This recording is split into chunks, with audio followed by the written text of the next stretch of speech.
Mais de 3 décadas depois da descoberta do vírus HIV, o diagnóstico já não é mais uma sentença de morte, isso já tem até algum tempo. Hoje já é possível até evitar a transmissão vertical do vírus, ou seja, de mãe para filho, e também há tratamentos que permitem que a vida de um soro positivo siga em frente. Mas um dado preocupante é apontado nas pesquisas e levantamentos do Ministério da Saúde. Os jovens são o grupo que mais cresce entre os infectados. Em menos de 8 anos, foram registrados mais de 30 mil casos entre brasileiros com menos de 19 anos. E aí, o que vem depois de um jovem ser diagnosticado com HIV? É sobre isso que eu converso hoje com a Márcia Rachid, infectologista e uma das fundadoras do grupo Pela Vida, Ruggeri Gonzaga, estudante de serviço social e militar, e a psicóloga Rafaela Queiroz. Gente, muito obrigada pela presença de vocês com a gente aqui hoje. E, Márcia, eu quero começar com você, porque você está trabalhando junto com essa questão da infectologia voltada para a soropositividade, soropositivos, desde os primórdios, aí nos primeiros casos, né, que foram identificados no Rio, você já estava ali trabalhando. Como é que você vê essa curva histórica aí do momento inicial para cá? O que mudou? Eu já tinha me formado e estava fazendo pós-graduação em imunologia no Hospital Universitário Gafreguini.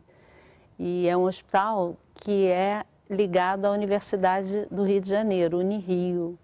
Naquela época, os pacientes chegavam sem diagnóstico porque não tinha teste no Brasil. Então, eles apresentavam manifestações clínicas ligadas a alguma coisa que sugeria uma imunodeficiência, que é uma deficiência imunológica que hoje nós sabemos que tinha alguma relação com o vírus, só que não tinha como fazer teste. O primeiro teste no Brasil foi em 1985. Muito tempo, e eu tô falando por uma questão tão grave, né? E eu estou falando de 83, 84, que foi a época que nós começamos a ver os primeiros pacientes no hospital. Então, o diagnóstico não era feito de SIDA ou AIDS, que em português o correto seria SIDA, que é Síndrome de Imunodeficiência Adquirida, como o nome do HIV deveria ser VIH, que é Vírus da Imunodeficiência Humana. E somente 2 anos depois daqueles pacientes ainda vivos, nós pudemos confirmar o diagnóstico. E assim começou, porque eu me envolvi de um jeito que fui ficando e acabei me envolvendo também como ativista. Eu, na hora de colocar aqui, de trazer quem você é, eu fiquei até com uma certa dificuldade, né, Márcia? Porque você realmente faz parte dessa história no Brasil, Sim. né? Você é reconhecidamente uma pessoa que acompanhou toda essa história. Eu não vou seguir com você agora só para a gente trazer a Rafaela e o Ruggeri para a nossa conversa aqui, mas quero que você vá ao longo do programa trazendo aí como é que você percebe esse histórico todo, que eu acho que é muito interessante e importante todo mundo conhecer. Né, Ruggeri? Você, no caso, tem um histórico também, e eu queria que você trouxesse para mim como é que foi o momento dessa descoberta da soropositividade e como é que foi lidar num primeiro momento aí com a família, com a vida social? Foi bem complicado, porque quando eu descobri a minha sorologia, eu tinha um imaginário, primeiro que eu não sabia o que era o HIV, eu achava que tudo era AIDS pelo aquilo que eu aprendi desde a minha infância, né, o que a minha família tinha passado, questões totalmente preconceituosas que hoje eu consegui identificar dessa forma. Eu queria só fazer uma parte aí na sua colocação, porque até hoje tem gente que considera que quem é soropositivo tem AIDS, né? É importante dividir, separar muito, né, Márcia, o que é ser soropositivo e ter AIDS, assim, né? Não só jovens, muita gente pensa dessa maneira. Então eu achava que aquela doença AIDS nunca ia ficar próximo de mim, nunca ia acontecer comigo, que o problema sempre ia ser do outro e não meu, sempre ia ser de um vizinho e não meu. Então, quando eu me descubro com essa sorologia, antes disso é importante também frisar que 6 meses antes do diagnóstico eu perdi um tio em decorrência da AIDS. E aí hoje eu consegui entender que o meu tio morreu em consequência do desenvolvimento da doença por diversos fatores psicossociais que envolveram principalmente o medo de se tratar, de dizer para a família e buscar todo aquele apoio que possivelmente, se ele tivesse conseguido, ele estaria aqui junto com a gente. Então, quando eu descubro a minha sorologia para o HIV, eu imaginei que acontecia a mesma coisa que aconteceu com meu tio. Você se deparou com o próprio preconceito? Sim, com certeza, lógico. Aquilo não poderia estar acontecendo comigo. Imagina, o médico estava falando ali, eu falei, não, doutor, o senhor está enganado. Então, tá bom, já que o senhor está dizendo que eu sou soropositivo, me diz logo quanto tempo de vida eu tenho, porque eu já me preparo. E ele riu. Aí eu falei, o senhor está rindo do quê? É uma coisa séria. Eu falei, não, eu sei que é sério, mas eu estou rindo porque se eu fosse Deus ou alguma coisa que você acredita, eu saberia responder quando você vai morrer. Mas como eu não sou, eu posso dizer que você pode ver até mais do que eu. Agora a gente tem que fazer passar por um processo de orientação, vou te explicar tudo, mas se preocupa primeiramente em viver. Vou te interromper com essa fala linda, né? Que é tudo que a gente precisa encontrar num médico nesse momento, eu acho, mas vamos trazer aqui a Rafaela. Rafaela, você, no caso, teve foi infectada verticalmente, né? E eu queria saber em que momento você deixou de ser a criança que vivia na inocência, sem ter a mínima noção do que se tratava e que você tinha o vírus. E como é que foi essa descoberta e o contato aí com essa realidade brasileira, com os preconceitos todos? Como é que é essa vivência? Então, a minha sorologia, na verdade, foi descoberta quando eu tinha mais ou menos 2 anos, né? Que foi quando meu pai faleceu, logo em seguida foi a minha mãe. Então, já dei entrada justamente no mesmo hospital que a Márcia iniciou, né? No Grafeguini. E aí, minhas tias também acompanhavam o meu tratamento, né? Então, eu sempre ia para as consultas. Naquela época também não tinha medicação ainda, então era só uma consulta mesmo, né? De avaliação, de histórico clínico mesmo, no geral. E eu sempre tive lá, tinha as psicólogas, né? Que faziam tratamento de envolver a criança, né, de tentar sempre viver aquela vida linda, feliz e contente. Com 5 anos eu comecei a medicação, mais ou menos, né, que foi em 96. Então, eu tomava, mas não sabia o que era. Eu tomava porque diziam que eu tinha que tomar aquela medicação. E era uma quantidade de medicamento grande ou não? Então, eu não me recordo, mas naquela época era líquido. Que isso era mudou, o AZT, né, Márcia? Era o AZT, né, que era líquido. Então, não tinha essa quantidade enorme. Eu nunca cheguei a tomar uma quantidade enorme, né, depende muito de cada caso. Então eu comecei a ficar interessada no que eu tomava a partir dos 8, 9 anos, que tinha um rótulo, e eu vi que às vezes tirava o rótulo. Então, quando eu vi o rótulo na coisa, eu fui ler. Então, tinha lá que era para pessoas que faziam tratamento, né, de AIDS. E aí eu comecei a questionar o que era aquilo na própria psicóloga, então foi começada uma história de que eu vivia com vírus, nananã, com bichinho. Então, eu me deparei com isso. Mas, para mim, era uma coisa que, tudo bem, eu tenho isso, ok. Mas eu fui lidar com o que era o estigma, por volta de uns 14 anos, que na própria escola era pesado o assunto, né? Para mim, eu vivia com HIV e tudo bem, assim, na escola era uma coisa que os professores traziam como a pessoa estava doente, morta, e eu ficava, gente, mas eu tenho. E eu sempre era aconselhada a não falar sobre aquilo. Isso deve ser uma justamente coisa muito agoniante. Então, né? eu ficava assim, eu, tipo, não tenho nada, eu tô... Porque tem o estigma e tem o tabu, né?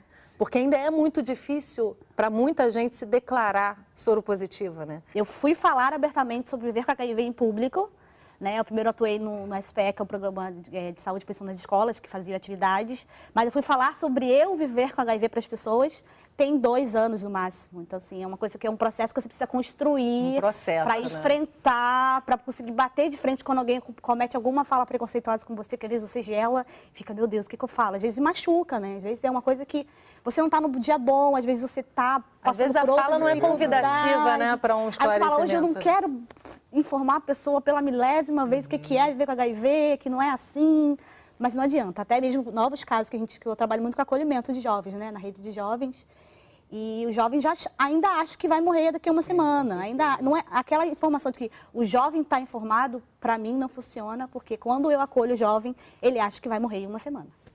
Não está informado nos 2 campos, né? Esse dado de que realmente o grupo dos jovens é o grupo que continua despontando à frente aí dessa infecção, Márcia, é muito grave, né? Porque o jovem, na verdade, tem essa natureza de achar que não vai acontecer com ele, como o Hudson falou, né? Então, assim, é complicado. Como é que lida com isso para a gente frear isso? Como é que você percebe essa dinâmica, essa mudança nesse arco histórico para o que a gente está vendo hoje? Essa história é bastante importante porque tem um discurso das pessoas que eu particularmente não concordo, quer dizer assim, o jovem se infecta porque ele não viu a epidemia, porque ele não viu aqueles casos. E não é isso. O jovem hoje é um jovem diferente do jovem de antigamente, primeiro porque ele é jovem, então ele vai ser jovem sempre. A característica do jovem é se considerar invulnerável. Ele não está exposto a nada, porque ele é super-herói. Isso é o primeiro ponto. Segundo ponto, nós estamos no momento da fluidez. Isso tem livros, isso tem verdadeiros tratados já sobre isso, que é assim, eu vivo aqui e agora. Eu quero prazer hoje, eu quero o meu momento. Então agora, nos Estados Unidos, na Inglaterra, em vários lugares, já tem como se fossem umas brochuras para você orientar. Em nenhum momento você lê assim, não faça, ou então use camisinha, não é assim, para as festas em que vão ser usadas drogas, ou a pessoa vai para transar sem capa, sem camisinha. Procure lembrar. Aí tem várias coisinhas de orientação. Isso chama-se redução de dano, de alguma forma. Exatamente. Falar abertamente. Tanto que se você julgar o jovem ou colocar culpa, você afasta. Deixa eu te interromper um minutinho para a gente fazer um intervalo e trazer uma reportagem. No terceiro bloco, já vi que a gente vai ter uma conversa quente aqui. Eu espero que o maior número de jovens possível esteja nos assistindo. No próximo bloco, então, a gente vai às ruas do Rio de Janeiro para ouvir algumas opiniões sobre preconceito e HIV. Vamos te apresentar também o criador de um manual de sobrevivência para jovens soropositivos. A gente volta já, não sai daí.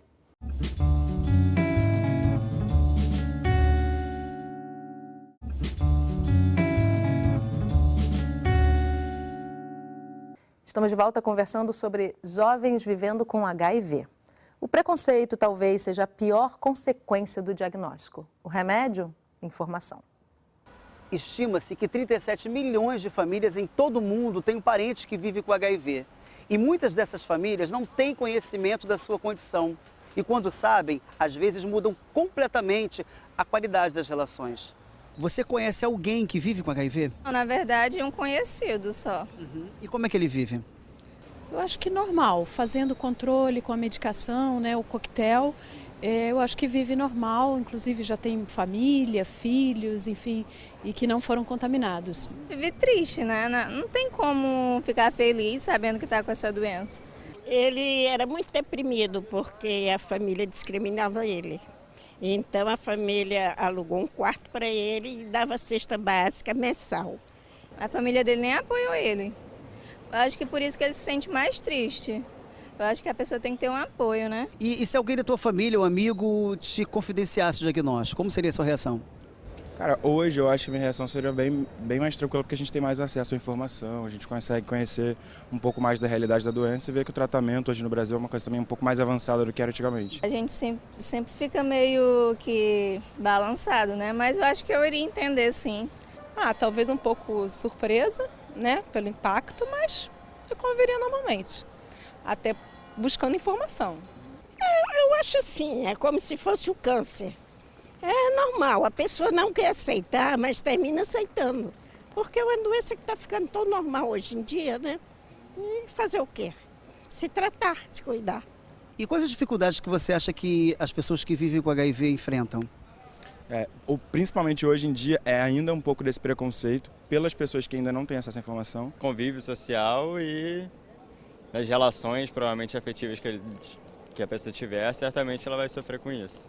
Olha, eu acho que as coisas deviam ser mais faladas, né? Mais esclarecidas, para que a população tivesse tanto consciência de como evitar a doença e como também tratar as pessoas que têm a doença. O papel da família diante do diagnóstico de positividade?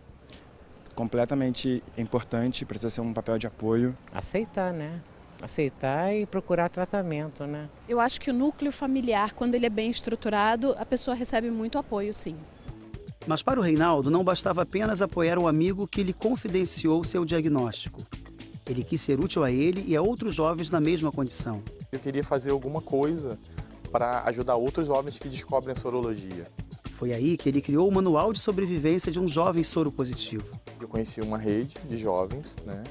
E comecei a estar trabalhando junto com eles. A cartilha foi construída após um período de vivências do autor com jovens soropositivos da cidade do Rio de Janeiro. Depois que eu estava dentro da rede de jovens, né, eu sempre estava percebendo que tinham muitas dúvidas que elas se repetiam. E em um certo momento eu falei, eu peguei todo esse histórico de 8 anos de rede, olhei pergunta uma por uma e fui fazendo uma anotação. Daí eu criei tudo que tem no conteúdo, todas as perguntas que foram feitas pelos jovens. Para elaborar o manual, o jovem biólogo contou com a ajuda de profissionais na área da saúde e do jornalismo. A linguagem assim é bem dos jovens mesmo, né? Que eu praticamente fiz um laboratório com jovens que eu trabalhei dentro de comunidade, entendeu? Pegava as gírias, a forma de linguagem, tem até alguns ditos assim, alguns palavrões assim, mas é tudo dentro de um contexto, entendeu? Não é nada ofensivo, né? É uma coisa assim, muito fácil de entender. O manual está disponível para baixar em formato digital. Reinaldo criou também um aplicativo da cartilha que funciona em alguns sistemas operacionais. A intenção é expandir mais ainda. E o retorno desses jovens que têm acesso ao manual? Nossa, eu sinto uma felicidade quando vejo que se ajudou, assim. Eu tenho jovem de Moçambique, Portugal, do Rio, do Brasil inteiro, assim, que leu, né? E me dá um retorno, isso me deixa muito feliz, assim.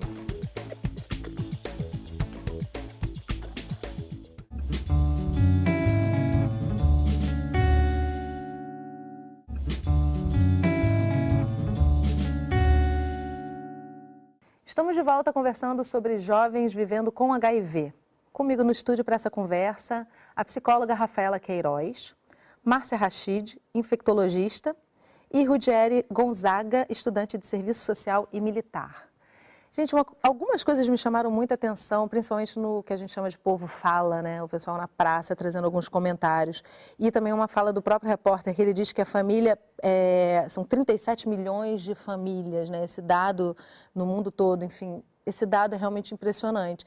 E uma fala que eu achei interessante, a família previamente estruturada reage melhor, né, Márcia? Assim, quer dizer, não vai se estruturar na hora da notícia, né? Essa família que vem de um histórico de companheirismo, de compreensão e até de repente levar esse susto assim, opa, o que eu achava que não ia acontecer nunca comigo, né, acontece.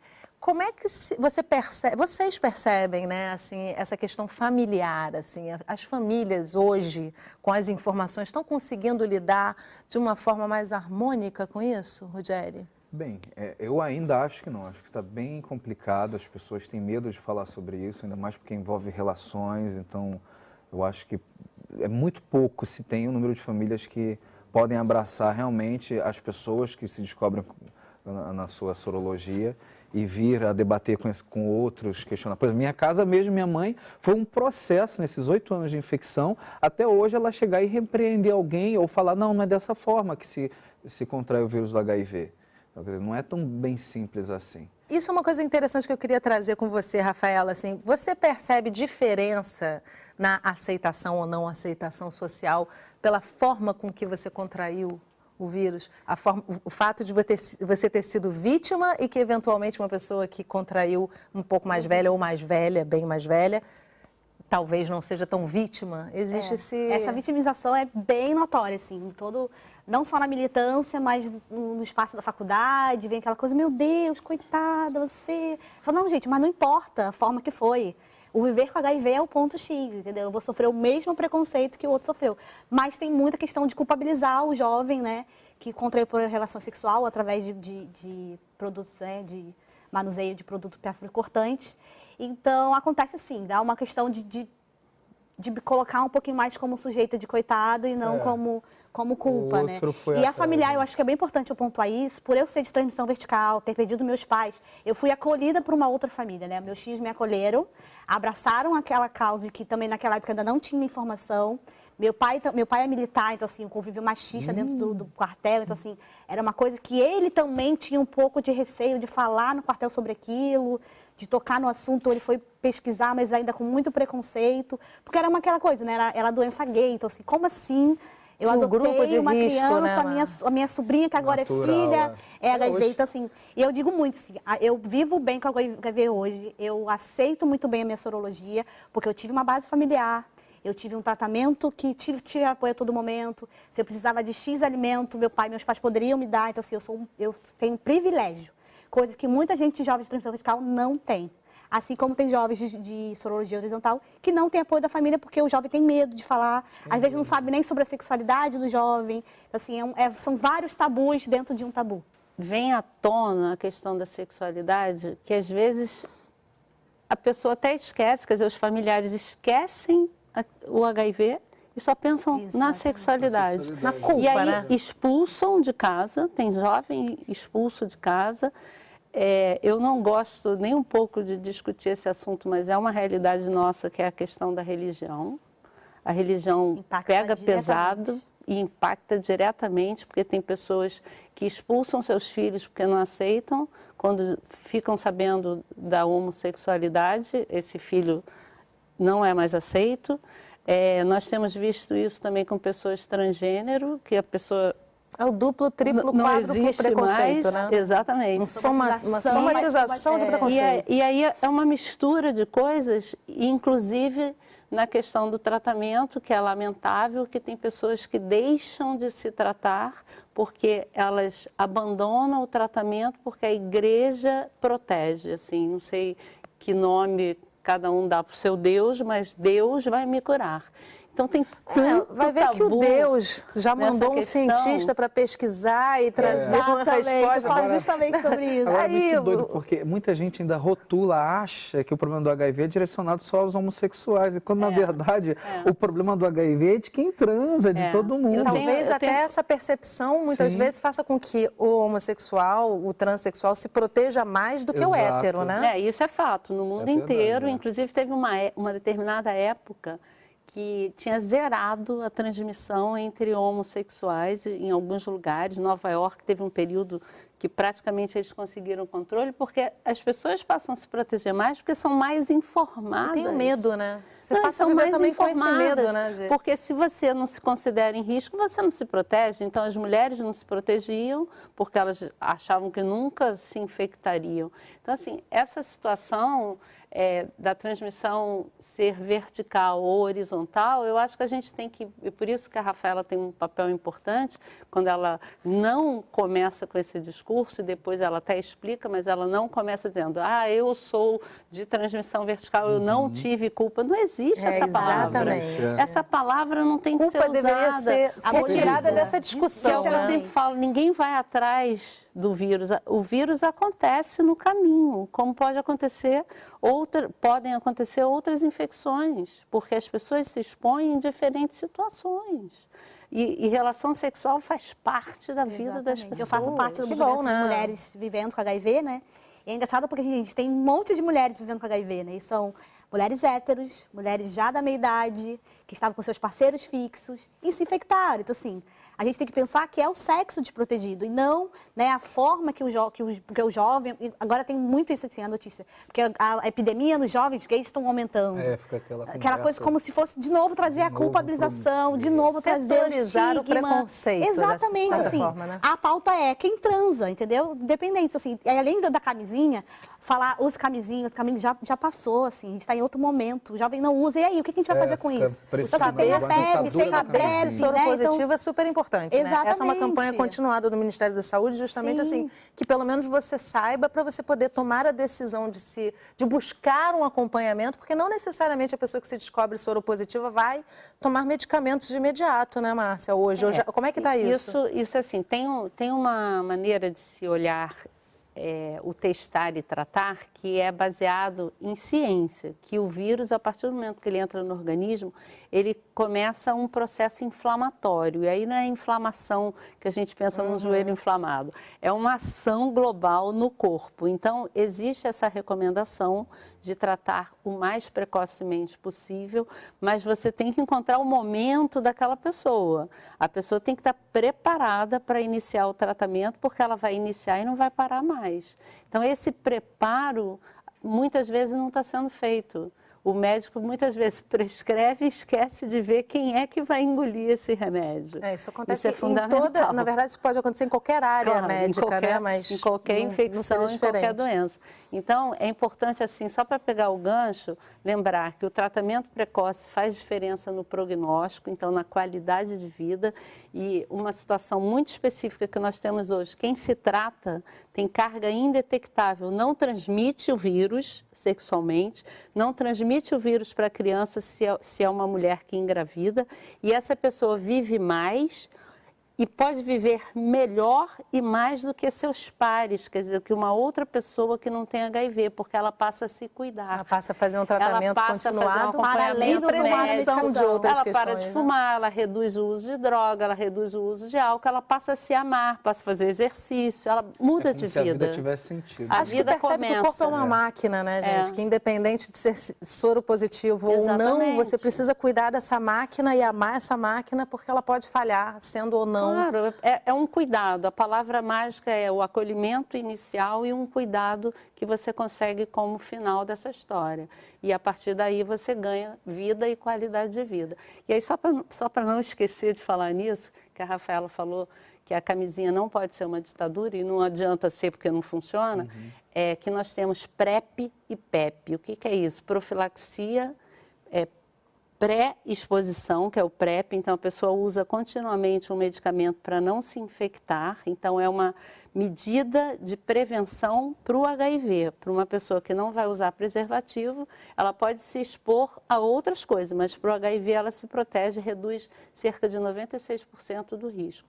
E PEP é para uma pessoa que teve uma exposição de risco, ela deve procurar uma rede de assistência até 72 horas para ela iniciar o uso de medicamentos por 28 dias. Eu vou, infelizmente, ter que encerrar o programa, mas acho que a gente encerra com uma mensagem, uma informação super importante, Márcia. Quero te agradecer, porque realmente acho que, apesar de muitas campanhas que acontecem continuadamente, muita gente não sabe disso, né? Só ir num posto de saúde, as pessoas reclamam do funcionamento do SUS, mas em muitos setores, precisa ser melhorado e buscar o funcionamento das portas de entrada, mas nessa área a gente funciona bem, né? Então vamos procurar esse Na medida do possível. Na medida do possível, mas tem acesso, sim. dá para acessar. Então, acho que essa mensagem é super importante. Gente, eu quero agradecer muito a presença de vocês. Obrigado. O programa não se esgotou, né? A gente tem muito que conversar e vamos ter outras oportunidades, com certeza.